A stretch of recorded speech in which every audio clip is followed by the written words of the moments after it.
بسم اللہ الرحمن الرحیم۔ السلام علیکم ورحمۃ اللہ وبرکاتہ۔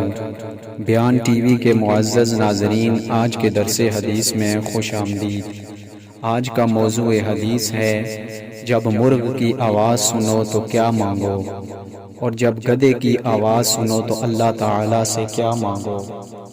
سیدنا ابو ہریرہ رضی اللہ تعالی عنہ فرماتے ہیں کہ رسول اللہ صلی اللہ علیہ وسلم نے ارشاد فرمایا، جب تم مرغ کی بانگ آواز سنو تو اللہ تعالی سے اس کا فضل مانگو، کیونکہ مرغ فرشتے کو دیکھتا ہے، اور جب گدھے کی آواز سنو تو اللہ کی پناہ مانگو شیطان مردود سے، کیونکہ وہ شیطان کو دیکھتا ہے۔